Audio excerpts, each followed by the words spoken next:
Good morning, everybody. I want to welcome you here to Prog Monster. My name is Murph. I am the host of this show, a show dedicated to progressive rock and other forms of rock music.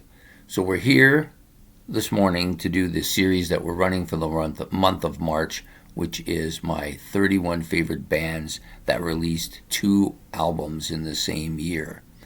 So I do apologize now. This will be late. The first recording of this got it uploaded and everything, but it was corrupt. It wouldn't take, so I had to delete and start again. So here we are. So the band that we're doing today for this series is Cheap Trick, this debut album, and their second album, which is called In Color. Now, I thought I had that album, but I rearranged some of my stuff last week, so I may have put it somewhere where it's not supposed to be. Or the other alternative is that I saw it at the record store and decided that I wouldn't get it that particular time and didn't get it, and thought that I got it, so didn't get it when I saw it again. That's more likely what happened. So anyways, this is a band who I followed quite closely early on in my rock time period. So from about 79, I remember starting to listen to bits and pieces of their music that my friend had, but not really getting into them till I bought Heaven Tonight, which I'm not even sure when I got that. It might have been like in 1980, and then Dream Police right after that. But I went back recently, and since the channel started, and got the debut album first, and I think I have In Color somewhere, but that remains to be seen. Anyways, both these albums are good.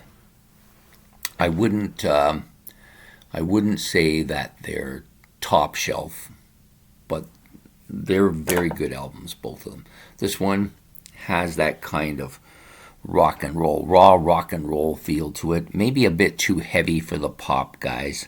According to the album, they say it was a little bit too heavy for the pop guys, and maybe a bit too diverse in its music for people who just want rock and roll and don't really want. So they're not as open-minded as they say in the book. This album is quite good, though. It's definitely got that 1950-ish rock and roll flavor to it. Which I like, but it's a bit chaotic, this album. A little bit chaotic. The other album, In Color, I think is a better album, and I believe that's the one that has the studio version of I Want You to Want Me, which became a huge hit for them on their Live at Budokan album.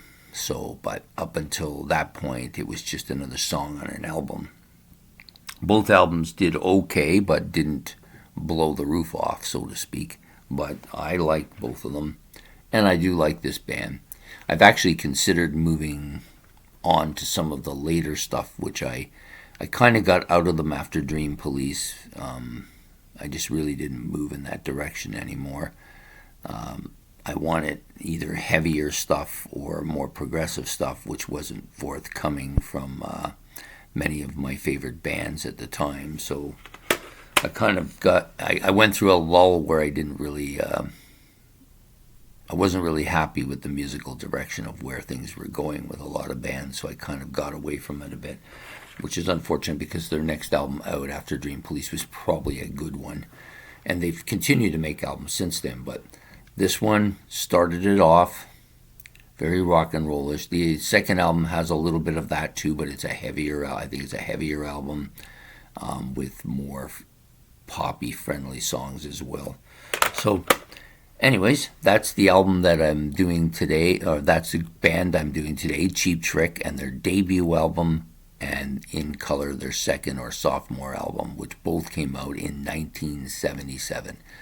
So I hope you enjoyed this episode. Please hit the like and subscribe. Don't forget the notification bell. Those things help the channel.